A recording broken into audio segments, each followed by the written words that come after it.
Hi, Mike again.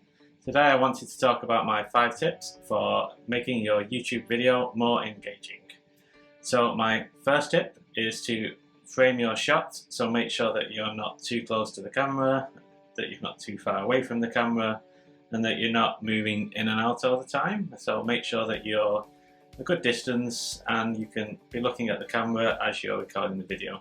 So not to be just like looking down at the screen or looking at a script, to be looking at the camera and to frame the shot. So that's my first tip, is to make sure that you set the scene. And it just helps with framing your shot. So I don't know about you, but if you've ever done a Zoom call or a Skype call with your parents, you'll find they look just like this.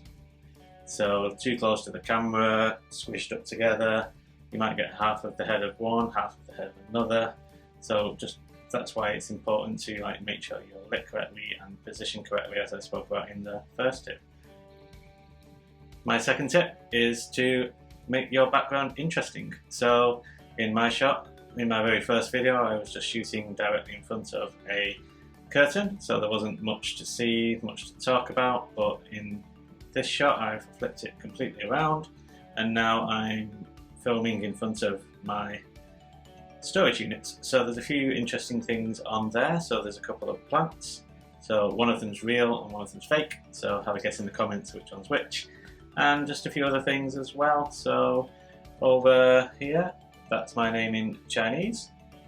Next to that is a little glowing blob. So I can set that to different intensities. So I can make it flash, or I can make it just a solid color if I wanted to light my scene up a little bit differently.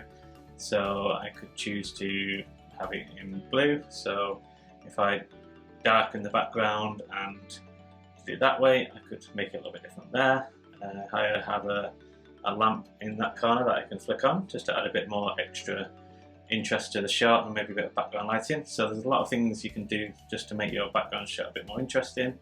I've got some books on my bookshelf as well. So again, some things there that you may or may not want to avoid if you've got books and the specific subjects that you don't want to display a book on a controversial subject. So just make sure that what you've got on there is relatively interesting. So you can't really see the focus on mine, but I've got a couple of training books. I've got a potty training book for the little one. So there's quite a few things on my bookshelf there. And then directly behind my head, I've got a spare opening on that side. So I'm going to put something interesting in there, but to find out what, that'll be a future video. So yeah, so just a few things there in the background, make it a bit more interesting. Things that people can be, it just makes your video a little bit more real, a little bit more engaging to watch than just an empty background and a stone face. So that'd be my second tip, is just make sure your background's a bit interesting and make sure it's not always the same as well. So with mine I can vary it with different accent lights, I can put the lamp on, I can move things around, and just make sure it's not completely static or never changing. My third tip is contrast. So again, when you're doing a shot, make sure that you're standing out from the background. So I'm wearing a completely different colour to the background. I'm sitting in a chair that's a very different colour to the background and also to myself. So I'm not matching in colours throughout, so it just gives a bit more variation to the image.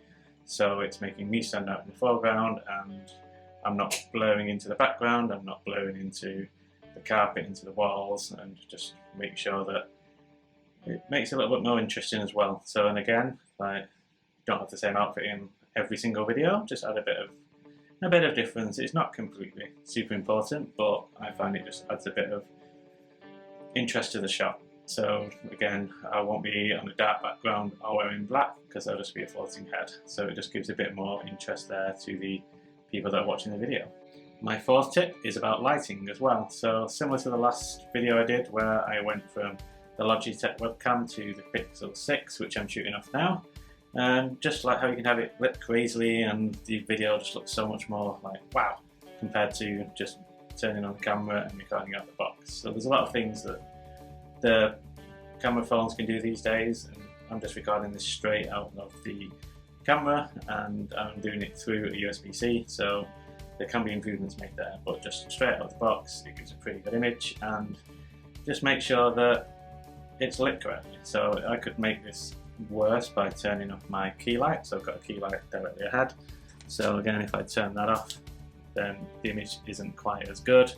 And same as well, if I turn off my other key, like hair light, then it just makes it quite a completely different shot, and that's just all down to the lighting. So again, put those back on where they were, and it just makes it a much better image, and that's just down to the lighting, as I spoke about in the first tip.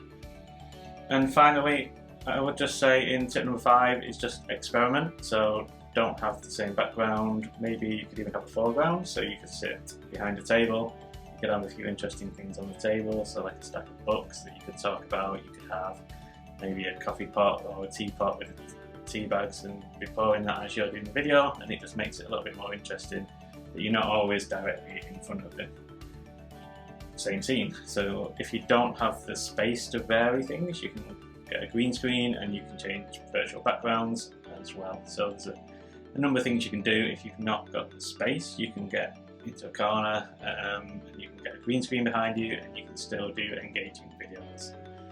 Other things you could do is you could like have a whiteboard. You could talk about different points on the whiteboard, and again, it's just giving that little bit more interest to your videos and just sit talking through a list off a piece of paper. So absolutely, they're my tips for hopefully making your YouTube videos a bit more interesting to watch. If you like this video and you want to find out what I put in that space behind me, then please do like and subscribe, and I will see you in a future video.